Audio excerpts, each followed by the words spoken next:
que el Señor les continúe bendiciendo. Me alegra mucho, me gozo en el Señor, saber que puedo en esta noche saludarles y poder compartir con ustedes de su palabra. Entonces les invito a que puedan buscar sus libretas de apuntes, sus Biblias. Vamos a estar leyendo en Mateo 5 del 1 al 16, entonces me gustaría que me acompañen en la lectura. Viendo a la multitud, subió al monte y sentándose vinieron a él sus discípulos. Y abriendo su boca les enseñaba diciendo: Bienaventurados los pobres en espíritu, porque de ellos es el reino de los cielos. Bienaventurados los que lloran, porque ellos recibirán consolación. Bienaventurados los mansos, porque ellos recibirán la tierra por heredad. Bienaventurados los que tienen hambre y sed de justicia, porque ellos serán saciados. Bienaventurados los misericordiosos, porque ellos alcanzarán misericordia. Bienaventurados los de limpio corazón, porque ellos verán a Dios. Bienaventurados los pacificadores, porque ellos serán llamados hijos de Dios. Bienaventurados los que padecen persecución por causa de la justicia, porque de ellos es el reino de los cielos. Bienaventurados sois cuando por mi causa os vituperen y os persigan y digan toda clase de mal contra vosotros mintiendo. Gozaos y alegraos, porque vuestro galardón es grande en los cielos, porque así persiguieron a los profetas que fueron antes de vosotros. Vosotros sois la sal de la tierra, pero si la sal se desvaneciere, ¿con qué será salada? No sirve para más nada, sino para ser echada fuera y hollada por los hombres. Vosotros sois la luz del mundo. Una ciudad asentada sobre un monte no se puede esconder, ni se enciende una luz y se pone debajo del almud, sino sobre el candelero y alumbra a todos los que están en casa. Así alumbre vuestra luz delante de los hombres, para que vean vuestras buenas obras y glorifiquen a vuestro Padre que está en los cielos. Amén. Bueno, entonces en esta noche este va a ser el pasaje que vamos a estudiar, en donde encontramos el carácter distintivo de los discípulos y su misión en el mundo, que es influenciar positivamente a la sociedad. Entonces vamos a responder en oración a este texto y pidiendo la dirección del Señor en la enseñanza de esta noche. Señor, te adoramos, te glorificamos, exaltamos tu grande nombre. Gracias, Señor, por tu amor, gracias por tu misericordia, por tu fidelidad. Gracias porque has estado con nosotros, porque tú nos acompañas en todo momento, en nuestros momentos de dificultad. Tú estás con nosotros infundiendo aliento, Señor. Gracias por ser nuestra esperanza, Señor, en medio de las circunstancias que este mundo está atravesando. Gracias porque nos has provisto de alimentos, de calzado, de vestido, porque no ha faltado, Señor, tu bendición en nuestros hogares. Gracias por la vida de mis hermanos, los que en esta noche escuchan tu palabra, Señor. Te pedimos que sea tu palabra hablando a nuestros corazones conforme a nuestra necesidad, conforme, Señor, al crecimiento que nosotros necesitamos, Señor, para parecernos más a ti. Queremos ser imitadores de ti, Señor, y solamente lo podemos hacer escuchando tu palabra y poniéndola en práctica, Señor. Dirige esta enseñanza, Señor. Háblanos, Señor, confróntanos. Te lo pedimos en el nombre de Jesús. Amén y amén. En esta noche estaremos haciendo un estudio del capítulo 5, versículo 1 al 16. Este discurso que Jesús da y que vamos a estudiar en esta noche está enmarcado dentro del Sermón del Monte. El Sermón del Monte es un sermón que Jesús dio a sus seguidores lo encontramos en los capítulos 5, capítulo 6 y capítulo 7. ¿Por qué se conoce como el Sermón del Monte? En el versículo 1 dice que viendo la multitud, Jesús subió al monte y sentándose vinieron a él sus discípulos. Y abriendo su boca les enseñaba. Eso está en el versículo 1 y en el versículo 2. Entonces se llama Sermón del Monte porque Jesús da este sermón en un monte. No encontramos referencia de cómo se llamó este monte, pero se dice que estaba ubicado dentro de la vecindad de Capernaum y que fue dado a sus discípulos. Estudiando un poquito el contexto anterior, en el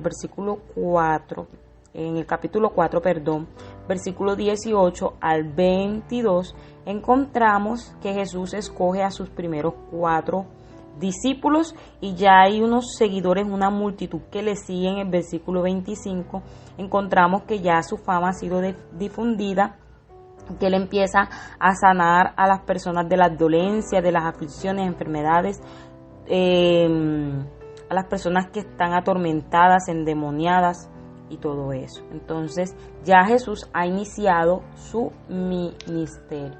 Entonces,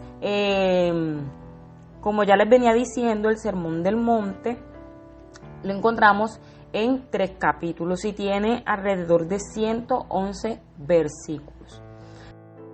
Como durante este mes hemos venido estudiando el libro de Mateo, según la secuencia en el relato de Mateo, Jesús ya había iniciado su ministerio de proclamación del reino y había llamado a sus primeros 4 discípulos. Eso lo encontramos en el capítulo 4 del 18 al 22.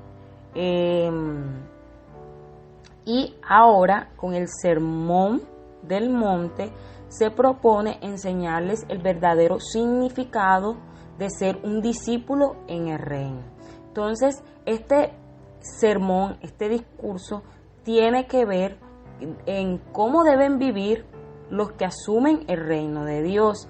Ahí vamos a encontrar los principios y valores del reino en contraste con los valores de este mundo. Entonces, lo primero que encontramos en el Sermón del Monte es las bienaventuranzas. Los primeros 12 versículos está hablando de las bienaventuranzas, que es lo que vamos a estudiar primeramente en esta noche.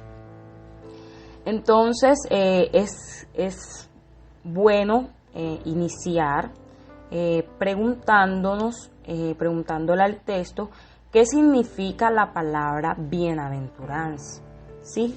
¿Qué es ser bienaventurado? Porque es la primera palabra que se repite, es la palabra que se repite dentro del texto, y si vemos está repetida 9 veces dentro del texto bíblico. Entonces lo que nos quiere decir esto es que vamos a encontrar 9 bienaventuranzas. 9 bienaventuranzas, y dentro de esas bienaventuranzas vamos a encontrar una descripción de los que son bienaventurados, y vamos a encontrar una promesa del por qué ellos van a ser bendecidos o son bendecidos. Entonces, lo primero que vamos a hacer es estudiar el significado de bienaventurado. ¿Qué significa la palabra bienaventuranza? Entonces, si estudiamos la palabra bienaventuranza desde el griego, sabemos que el Nuevo Testamento fue escrito en griego, encontramos el vocablo Makarios. Ese vocablo traduce al español dicha o felicidad. Entonces, lo que vamos a encontrar en las bienaventuranzas son las cualidades que tiene una persona feliz a los ojos de Dios y que a la vez, ¿verdad?, son las marcas de un creyente genuino. Entonces, ¿qué es ser feliz ante los ojos de Dios? Es muy diferente a ser feliz ante los ojos del mundo. Encontramos que la bienaventuranza es una persona que es feliz a pesar de las circunstancias que pueda tener en su vida. O sea, es decir, que su contentamiento no depende de las situaciones o vivencias que tenga, que se presente en su vida. Entonces, hoy vamos a estudiar esas cualidades que tiene una persona feliz ante los ojos de Dios. ¿Por qué Jesús en este sermón redefine el concepto de felicidad? La felicidad según el mundo, lo que el mundo llama bienestar, es a la fama, al dinero, a la comodidad, a la aceptación, a la seguridad financiera. Pero esos conceptos no necesariamente representan la felicidad desde la perspectiva divina, ¿cierto? A lo que Dios llama dichosos, que son los mansos, que son los pobres en espíritu, que son los que lloran, que vamos a estar viéndolo más adelantemente, el mundo ve eso como absurdo, ¿cierto? Y más bien valora lo que es las personas astutas, orgullosas, agresivas, muy diferente a lo que al concepto que Jesús le da a la definición de felicidad. Entonces, a lo que Jesús llama bienaventurado, el mundo lo puede llamar como algo que tiene miseria, algo que desdichado. Entonces, también encontramos que las bienaventuranzas son una descripción del carácter cristiano. Este sermón es dado para los que son discípulos de Jesús. Uno de los principios generales de este discurso del Sermón del Monte es que los discípulos de Jesús asumen que los valores del reino de Dios son opuestos a los valores de este mundo.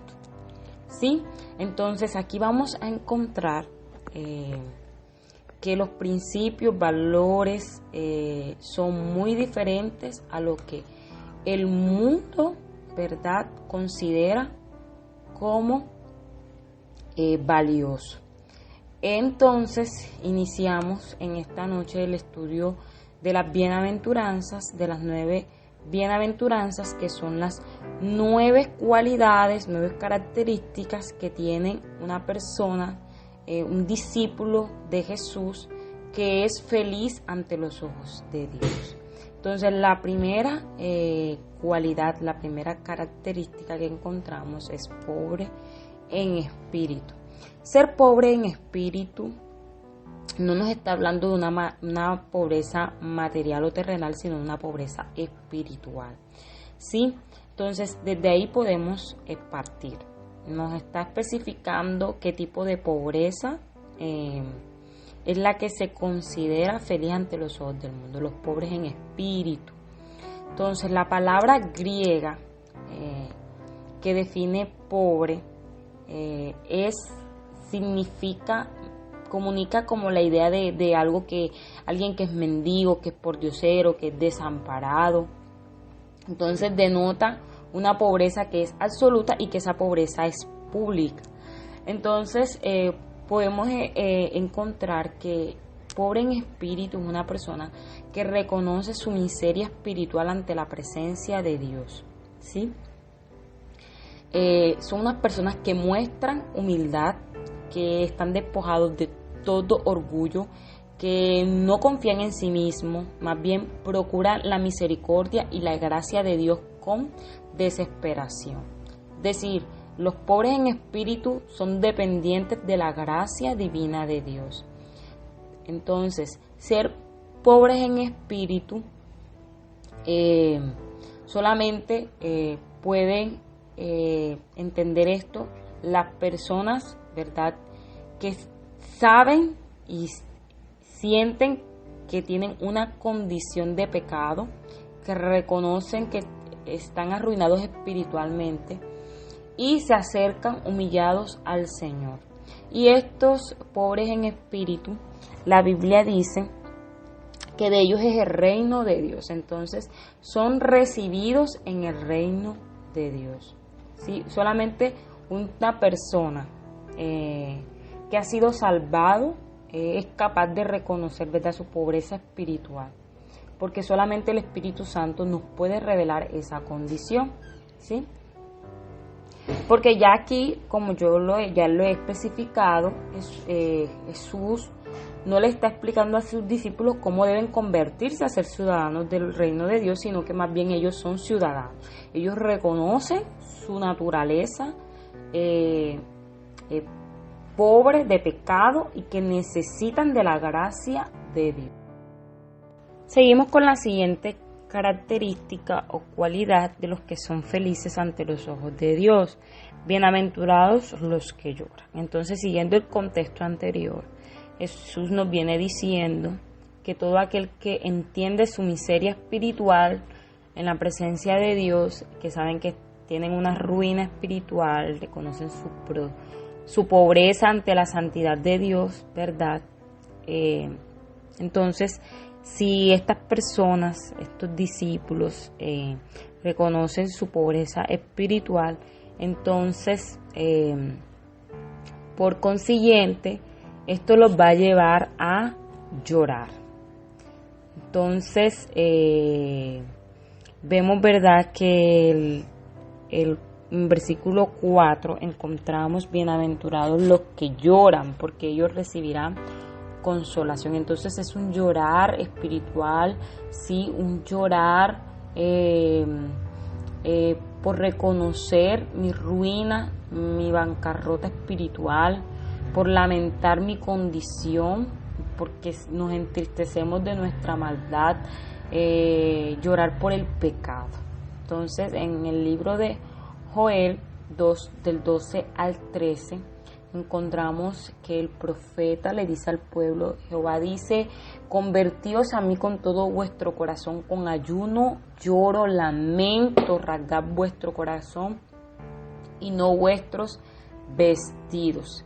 Entonces, aquí vemos una referencia de cuando hay un arrepentimiento, hay una conversión, ¿sí?, de nuestro corazón. Entonces, va a venir el llanto como signo de arrepentimiento por nuestro pecado, por reconocer nuestra pobreza espiritual. Y en el Salmo 51 encontramos al rey David, ¿verdad?, que había adulterado contra Betsabé para encubrir su pecado. Entonces mató a su esposo. Bueno, ya algunos conocemos la historia. Entonces él escribe el Salmo 51 como una muestra de dolor por su pecado, por su maldad, por la rebelión. Entonces es un lamento por haberle fallado a Dios. Entonces aquí vemos que este lamento revela la profunda tristeza por el pecado que David había cometido. En 2 Corintios 7:10 dice que la tristeza que según Dios produce arrepentimiento para salvación, pero la tristeza según el mundo produce muerte. Entonces este llanto es positivo, esta tristeza es positiva porque produce arrepentimiento para salvación, muy diferente a la tristeza que el mundo produce. Entonces Mateo 5:4, que es donde estamos estudiando, dice que los que lloran van a recibir consolación. Y el concepto de consolar está ligado mucho con el concepto de perdonar pecado en el Antiguo Testamento. Entonces encontramos en Isaías 52:40 del 1 al 2, que dice, consolaos, consolaos pueblo mío, dice vuestro Dios, hablad al corazón de Jerusalén, decidle a voces que su tiempo ya es cumplido, que su pecado es perdonado, que doble ha recibido de la mano de Jehová por todos sus pecados. Entonces también encontramos en el 52:9, alegraos juntamente, soledados de Jerusalén, porque ha consolado a su pueblo. A Jerusalén ha redimido. Entonces vemos aquí el concepto de consolar muy ligado al concepto de perdonar el pecado.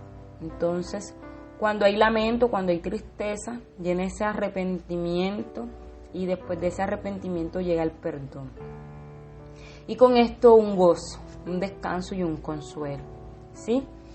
Entonces es un llorar es un lamento, ¿verdad?, que es agradable delante de Dios, y como leímos en 2 de Corintios 7:10, produce arrepentimiento para salvación.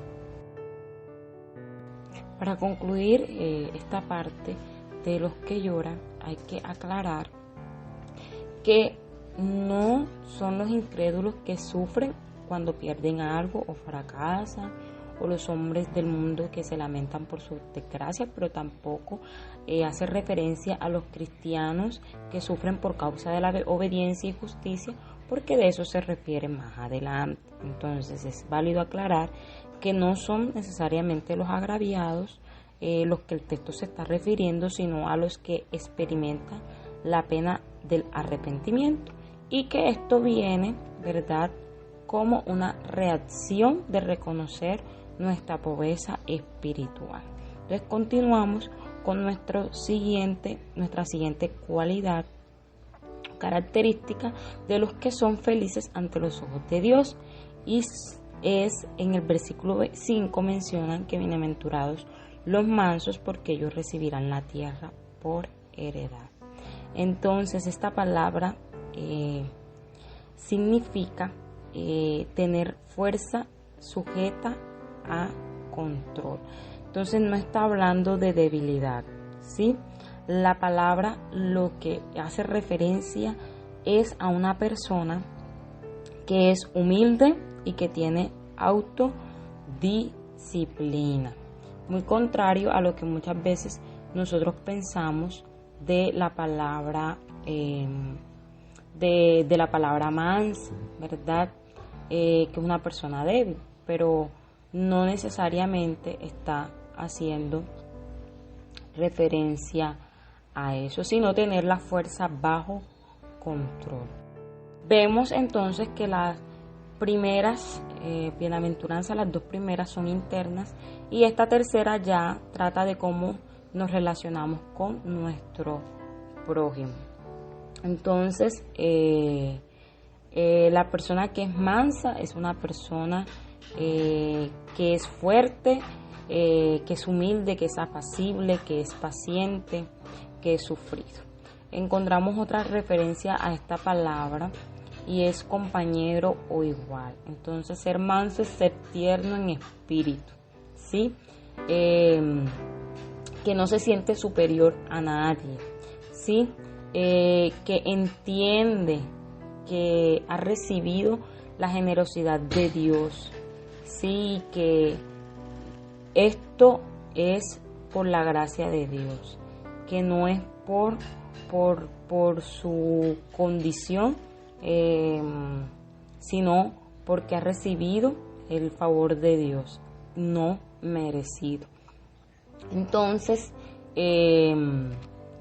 la promesa que hay para ellos es que ellos recibirán la tierra por heredad. Entonces, esas personas que se enojan, ¿verdad?, pero no pecan, que no son provocados fácilmente por otros, que no ejercen venganza, ¿sí? La promesa que se tiene para ellos es no propiedades, sino hace referencia a la promesa del cielo y la tierra nueva. En 2 de Pedro 3:13 dice: pero nosotros esperamos según sus promesas cielos nuevos y tierra nueva en los cuales mora la justicia. Entonces estas personas controlan todo deseo de venganza o de retribución, ¿sí? Tienen un autocontrol que es dado por el Espíritu de Dios, ¿sí? Y recibirán la tierra por heredad. Sí, cielo nuevo y tierra nueva. Nuestra próxima bienaventuranza hace referencia al deseo de aquel que tiene pobreza en espíritu, llanto por el pecado y mansedumbre, que es la justicia. Estas personas, estos cristianos, estos discípulos tienen un hambre y una sed de justicia, ¿sí? El mundo, ¿verdad?, tiene hambre y sed por poder, autoridad, éxito, comodidad, felicidad. Pero ¿cuántos tenemos hambre y sed por justicia? ¿sí? Es anhelar, ¿verdad? Tener una naturaleza justa, anhelar ser santificados, anhelar continuar en la justicia de Dios, ¿sí? Y que esa justicia sea promovida en el mundo. Tener hambre y sed de justicia es anhelar fervientemente que se implante en el mundo el orden querido por Dios, es vivir bajo la voluntad de Dios, desear con toda esa fuerza cumplir la voluntad de Dios, ser santo como el santo, y también es querer que muchas personas que no conocen a Jesús lo conozcan. Tener hambre y sed de justicia es dar de comer al hambriento, dar de beber al sediento, espiritualmente pero también físicamente, estar para los desplazados, estar para los niños que han sido maltratados, abusados, es levantar la voz por los que no tienen voz. Entonces, para los que tienen ese deseo que viene naturalmente, como lo decía al principio, es el deseo natural del que tiene pobreza espiritual, del que llora, del manso, el deseo natural de tener esa sed y esa hambre por justicia. La promesa que encontramos en la palabra de Dios es que ellos serán saciados. Entonces, seremos saciados si tenemos esta hambre y sed de justicia. Y para cerrar, mi pregunta en esta noche, una pregunta para reflexionar es: ¿anhelas apasionadamente la justicia? Y continuamos con nuestro siguiente bienaventuranza. Bienaventurados los misericordiosos, porque ellos alcanzarán misericordia. Sabemos, ¿verdad? En Tito 3:5, el apóstol Pablo declara en esta carta que Él nos salvó no por obras de justicia que nosotros hubiéramos hecho, sino conforme a su misericordia por medio del lavamiento, de la regeneración y de la renovación por el Espíritu Santo. Entonces, fuimos alcanzados solo por la misericordia de Dios. Y esa misma misericordia que hemos obtenido, nosotros debemos extenderla a otras personas. Y es feliz quien es misericordioso, ¿sí? El que es misericordioso, ¿verdad?, es una persona que reconoce su pobreza espiritual, que ha llorado por esa condición espiritual, que ha recibido de esa gracia de Dios, y se espera que también muestre esa misericordia a los otros, sí, a los más débiles, a los que lloran, a los que le hacen daño. Debe extenderle su perdón. Será misericordioso con el carácter de otras personas, misericordioso, esperando nunca, ¿verdad?, demasiado de otros, siendo compasivos y teniendo cuidado del alma de las demás personas. Entonces, la promesa es que recibiremos misericordia. Entonces, los que somos misericordiosos, recibiremos la misericordia de parte de Dios. Entonces, el llamado en esta noche es que como recibidores de esa misericordia, de esa gracia, ¿verdad?, merecida, el manso reconoce que no merece esa gracia, ¿sí? el que tiene esa condición de pobre espiritual reconoce que necesita del Señor. El que llora por esa condición de pecado reconoce, ¿verdad?, que ha recibido de la misericordia de Dios. Entonces, como discípulos, ahora debemos reflejar eso que pensamos, que hemos recibido, eso que creemos que no merecemos. Entonces debemos reflejarlo en nuestro actuar con otros a través de la misericordia. Y seguimos con nuestra siguiente bienaventuranza, que es los de limpio corazón. Ahora, limpios de corazón no es aquellas personas que a través de sus obras aparentan superioridad inigualable, sino que se refiere, ¿verdad?, a esas personas mansas, a esas personas que necesitan, que saben que solamente la misericordia y la gracia de Dios puede hacer la obra en sus vidas. Entonces tienen una relación íntima con Dios y viene esa santificación por medio de Jesucristo, que es el único que santifica y que puede limpiar nuestros corazones. En el Salmo 24, 3 al 5 encontramos: ¿quién subirá al monte santo de Jehová y quién estará en su lugar santo? El limpio de manos y puro de corazón, el que no ha elevado su alma a cosas vanas, ni jurado engaño. Él recibirá la bendición de Jehová y justicia de Dios de salvación. Entonces hay una promesa, ¿verdad?, para los de limpio corazón. La promesa es que pueden ver a Dios en las Escrituras, pueden ver a Dios en su familia, en la iglesia, y también está la promesa de que un día pues estarán con el Señor. Entonces, limpio de corazón tiene la idea de rectitud y de honestidad, ¿sí? Es un corazón que está comprometido en su devoción a Dios, y esto solamente se logra en una relación íntima con el Señor, porque es Dios el que promueve en nosotros la santidad. Continuamos con la bendición a los pacificadores. Entonces dice en el versículo 9: bienaventurados los pacificadores, porque ellos serán llamados hijos de Dios. Entonces, ¿qué es ser pacificador? ¿Sí? Es vivir, ¿sí?, el ministerio de la reconciliación, que nos habla 2 de Corintios 5:18.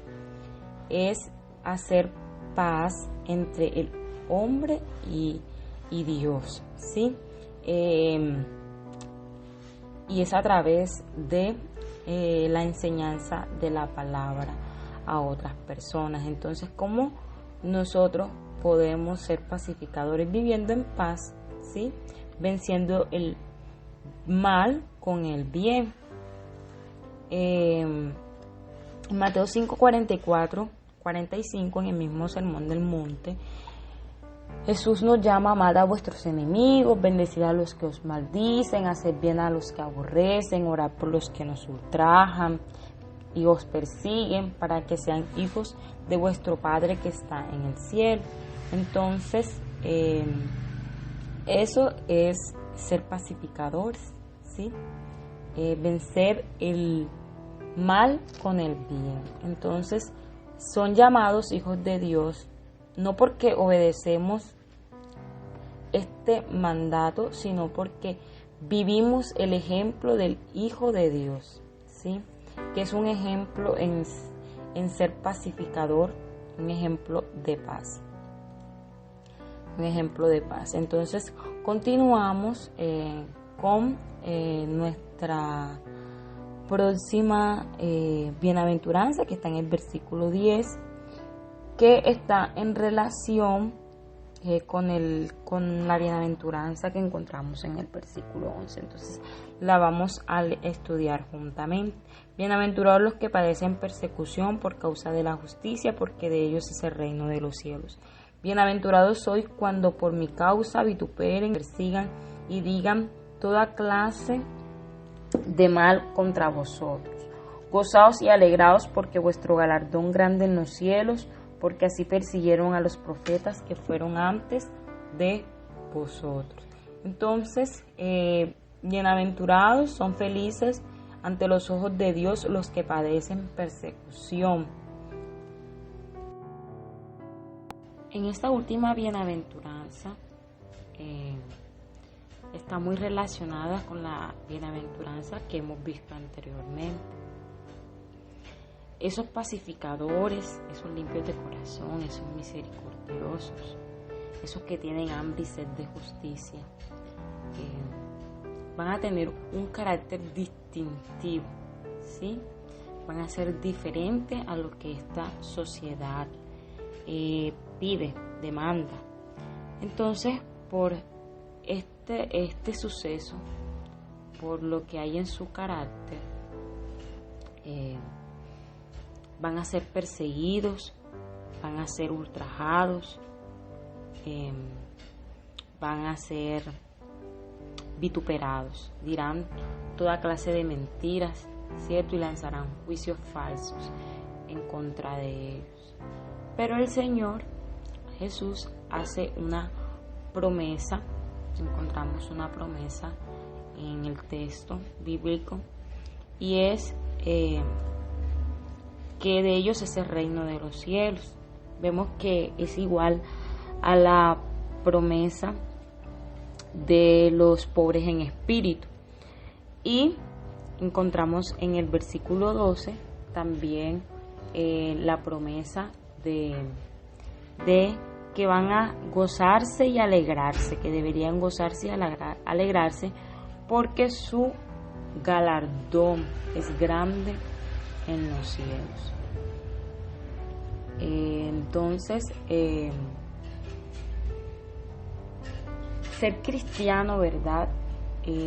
No nos asegura que no vamos a tener las circunstancias que vamos a vivir van a ser gratas, sino que vamos a tener aflicciones, persecuciones, burla, odio, rechazo por muchas personas, ¿sí? Pero esto debería alegrarnos y gozarnos, porque es un privilegio participar de los padecimientos, ¿verdad?, que vivió, ¿cierto?, nuestro Señor. En 1 Pedro 4:12 al 14 dice: amados, no os sorprendáis del fuego de prueba que os ha sobrevenido como si alguna cosa extraña os aconteciese, sino gozaos por cuanto sois participantes de los padecimientos de Cristo, ¿sí? Para que también en la revelación de su gloria os gocéis con alegría. Si sois vituperados por el nombre de Cristo, sois bienaventurados, porque el glorioso Espíritu de Dios reposa sobre vosotros. Ciertamente por parte de ellos Él es blasfemado, pero por vosotros es glorificado. Entonces es un privilegio, ¿verdad?, participar de estos padecimientos. Para ir concluyendo, recordemos que el Sermón del Monte es el discurso que encontramos en los capítulos de Mateo 5, 6 y 7, que nos habla acerca de los principios y valores del reino de Dios en contraste a los valores de este mundo. Encontramos que este discurso fue dado a sus discípulos para que aprendieran cómo debían vivir en el reino de Dios. Aquí vemos a un Jesús maestro que les enseña el carácter distintivo del discípulo. Los bienaventuranzas incluye una bendición, una descripción de quienes se consideran bendecidos y una explicación de la bendición. Encontramos los pobres en espíritu, que dejan a un lado su autosuficiencia y buscan la gracia de Dios. Encontramos los que lloran que no necesariamente son los agraviados, sino los que experimentan pena del arrepentimiento, los mansos, que no significa debilidad, sino fortaleza sujeta a control. También encontramos los que tienen hambre y sed de justicia, los misericordiosos, los limpios de corazón, los pacificadores, y los que padecen persecución, que son vituperados. Estos también tienen su recompensa. Recordar el concepto de bienaventuranza es una palabra, ¿verdad?, que expresa regocijo y satisfacción especial concedidos a la persona que experimenta salvación. Entonces, recordar que esto se refiere a los que reciben el favor de Dios independientemente de las circunstancias. Entonces, la bienaventuranza, Jesús está hablando de acerca de una persona que ya es su discípulo y que no acerca de cómo puede llegar a ser su discípulo. Sí, está describiendo el carácter de los que son discípulos de Él. Y que contrario a lo que el mundo dice de la palabra bendecido y bienaventurado, en la palabra de Dios, en la perspectiva de Dios, el ser bendecido no tiene que ver con prosperidad material. Y esto lo podemos argumentar con otras referencias bíblicas. En el Nuevo Testamento encontramos 112 referencias de la palabra bendecir. Y no están hablando de bendiciones materiales. Entonces seguimos el tema de esta noche. Esa es la primera parte que vimos, que es la naturaleza del discípulo, el carácter distintivo del discípulo. Ahora vamos a mirar el impacto del discípulo en el mundo, el impacto que debe tener ese discípulo en el mundo, es decir, el testimonio que debe dar ese discípulo de Jesús. Entonces, ¿cómo muestra estos valores, estos principios en el mundo? Vamos a leer Mateo 5 del 13 al 16. Dice: Vosotros sois la sal de la tierra, pero si la sal se desvaneciere, ¿con qué será salada? No sirve para nada, sino para ser echada fuera y hollada por los hombres. Vosotros sois la luz del mundo. Una ciudad asentada sobre un monte no se puede esconder, ni se enciende una luz y se pone debajo del almud, sino sobre el candelero, y alumbra a todos los que están en casa.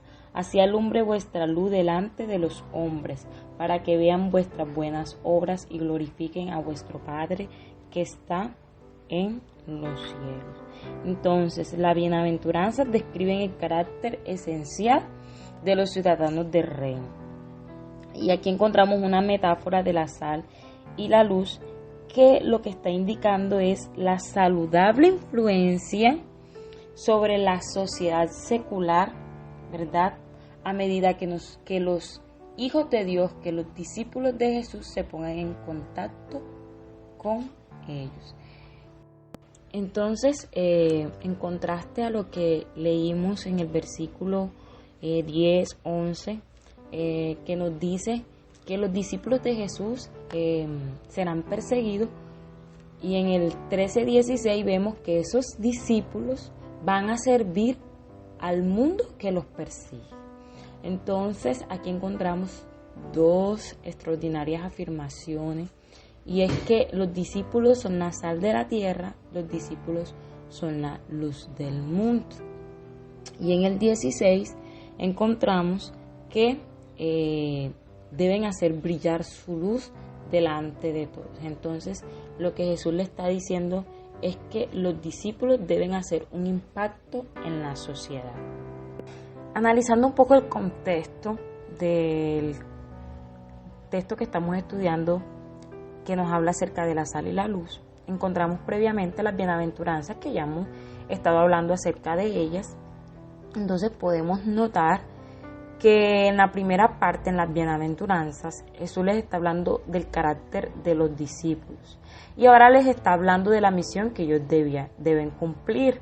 Entonces, primero les dice lo que ellos son y ahora les dice lo que ellos deben hacer. Lo que encontramos textualmente con referencia a la sal de la tierra, que es el versículo 13, es que los discípulos son la sal de la tierra y que la sal debe mantener su esencia para ser útil, porque si la sal pierde su esencia, será desechada. Entonces Jesús envía a sus discípulos a un mundo que está desorientado, que está confundido, que no tiene rumbo, que está sin sentido, un mundo de sinsabores, donde los discípulos deben de ser sal. Y la misión que tienen es mostrar al mundo el significado de la vida, ¿verdad? Y esto se logra a través de sus actos, de su estilo de vida, que es lo que hace el impacto en la sociedad. Y en los versículos del 3 al 16, la luz, que le habla de que los discípulos son la luz del mundo, lo que le está diciendo es que lo que estaba a la vista no se puede esconder. Una luz se encendía para que alumbrara.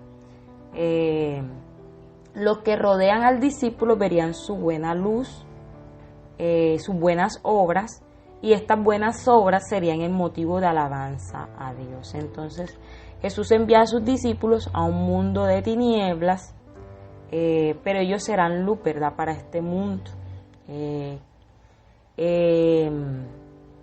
para lograr esto es necesario que vean sus buenas obras y que a través de esto puedan glorificar a Dios.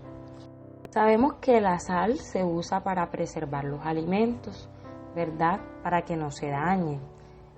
Sirve para dar sabor también a los alimentos. Estas dos connotaciones pues hace referencia la metáfora. Pero parece indicarnos el texto que Jesús tenía más en mente la parte del sabor. Por la pregunta que encontramos en el versículo 13, donde Jesús les pregunta a sus discípulos si la sal perdiese su sabor, si la sal se vuelve insípida, ¿cómo recobrará su sabor? ¿Con qué será salada? Entonces hace pensar como que tenía más en mente la idea del sabor de la sazón que de la preservación. Entonces, sabiendo esto de antemano, podemos deducir que nosotros como discípulos de Jesús estamos capacitados para mostrar el verdadero sentido, el sabor de la vida en este mundo. En cuanto a la luz, debemos comportarnos de acuerdo a la naturaleza que tenemos de discípulos y lo encontramos, esa naturaleza, lo que somos, lo encontramos en las bienaventuranzas. También nos llama este texto a que debemos ser luz en el mundo, debemos anunciar la verdad, ¿sí?, mostrar el camino correcto a quienes viven en un mundo de tinieblas, ¿sí? Y estamos capacitados para proclamar la verdad, ¿sí? Y ser luz es vivir como Jesús vivió, ¿sí? De esa manera estamos también demostrando que somos discípulos de Jesús y no esconder nuestras convicciones, ¿sí? Y esas convicciones realmente se revelan a través de nuestras acciones,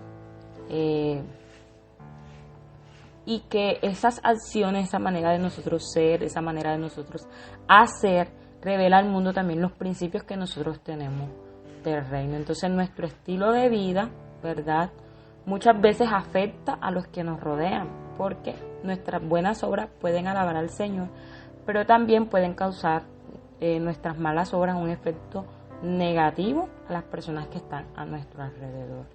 Entonces el llamado es a ser sal y a ser luz del mundo, a proclamar ese amor, esa justicia y esa verdad que el mundo necesita a través de Jesucristo, ¿verdad?, que es el verdadero sentido de la vida. ¿Cómo podemos aplicar estos principios a nuestra vida hoy?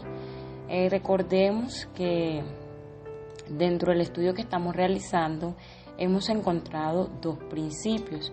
Los valores del reino de Dios son opuestos a los valores de este mundo, y el segundo principio que lo encontramos del 3 al 16 es que los discípulos de Jesús promueven la vida y proclaman la verdad.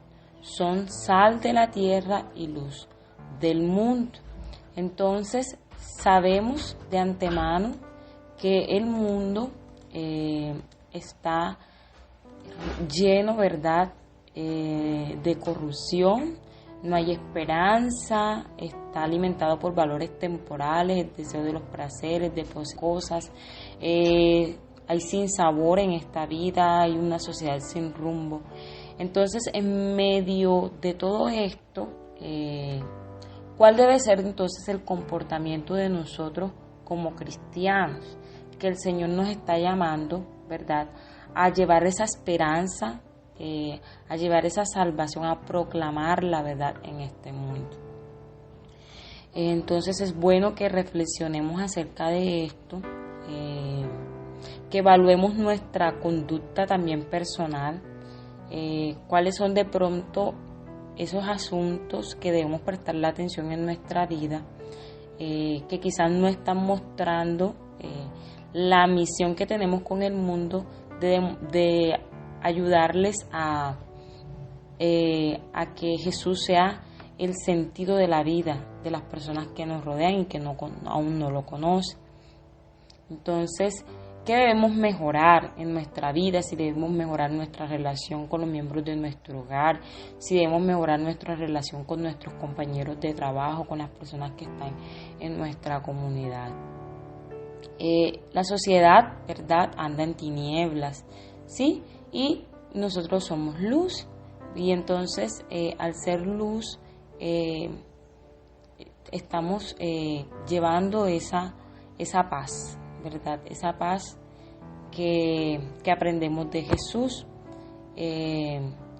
Y además de eso, como cristianos, nosotros debemos ser transparentes en todo sentido, con nuestros dichos y también con nuestros hechos. Debe haber coherencia entre esas dos cosas. Entonces, ¿de qué manera podemos nosotros hacer que otros puedan experimentar la paz de Cristo, la paz que ya nosotros hemos experimentado, pero también analizar de pronto qué evidencias pueden indicar en nuestras vidas que nosotros gozamos de esa paz del Señor? También que reflexionemos acerca de qué hacemos nosotros ante las prácticas que el mundo lo considera como normal. Si nosotros seguimos esas vías, si seguimos esa mentalidad, o si por el contrario nosotros hacemos lo que Cristo nos demanda hacer. Y si hay en nuestras vidas alguna conducta, algún valor que no sea del reino de Dios, sino que sea del mundo, oremos al Señor, ¿verdad?, para que nos ayude a cambiar. Oremos entonces en esta noche respondiendo a lo que el texto bíblico nos está enseñando. Gracias, Señor, por tu palabra. Gracias por mostrarnos en tu palabra lo que somos como cristianos y la misión que tenemos, lo que somos y lo que debemos hacer. Gracias por escogernos. Sabemos que es por tu gracia, que es por tu misericordia. Gracias por abrir nuestros ojos espirituales, por poder entender nuestra condición de pecado, por reconocer nuestra pobreza espiritual. Gracias, Señor. Gracias por tu Espíritu Santo, por la obra que hace en nosotros, para que nosotros podamos reflejar y mostrar este carácter al mundo. Este carácter distintivo de los que somos tus discípulos. Gracias, Señor, por este privilegio y por esta misión que nos encomiendas. Te pedimos en esta noche que nos ayudes a reflexionar, que confrontes nuestras vidas, que nos ayudes a entender en qué estamos fallando, Señor. ¿Qué necesitamos mejorar en nuestras relaciones, en nuestra relación contigo, Señor? Gracias por que en medio de nuestro caminar contigo tú nos ayudas. Tu Espíritu Santo nos ayuda, tu palabra nos capacita para poder levantar la voz, anunciar tu evangelio, para poder, Señor, con nuestra conducta y con nuestros labios, mostrarle a este mundo que hay una manera de vivir que es mejor y que trae felicidad y que solamente está fundamentada en los principios de tu palabra. Te pedimos, Señor, que nos perdones si no hemos actuado como sal, si no hemos actuado como luz. Te pedimos que nos ayudes cada día, Señor, para que nuestras obras reflejen que somos tus hijos, que somos tus seguidores. Ayúdanos a ser mansos, ayúdanos a ser pacíficos, ayúdanos a tener sed y hambre de justicia. Te lo pedimos, Señor, en el nombre de Jesús, en medio de esta sociedad que nos critica como cristianos, que critica tu palabra, que critica tus principios. Que nuestra actitud sea alegrarnos en medio de esos padecimientos. Pero nos alegramos porque somos leales, porque somos fieles a los principios de tu palabra. No por fanatismo ni por religiosidad, sino con humildad y con amor hacia con los demás, Señor. Enseñándoles, Señor, lo que tu palabra, Señor, demanda. Enseñándoles y llevándoles tu amor, tu justicia, tu verdad.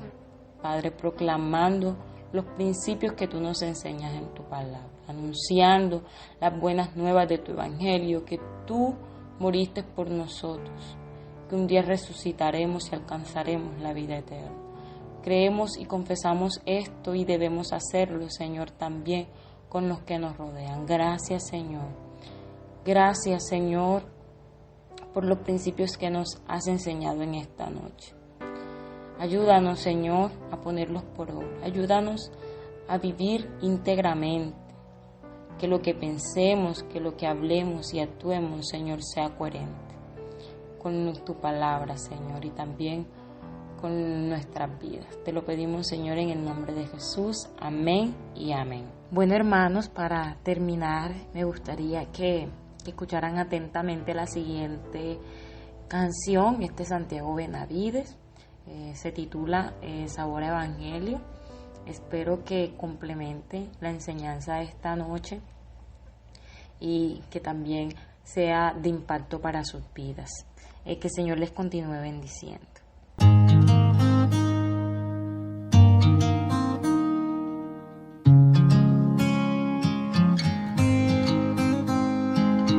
En esta hora de confusión, cuando reina en nuestro mundo el error,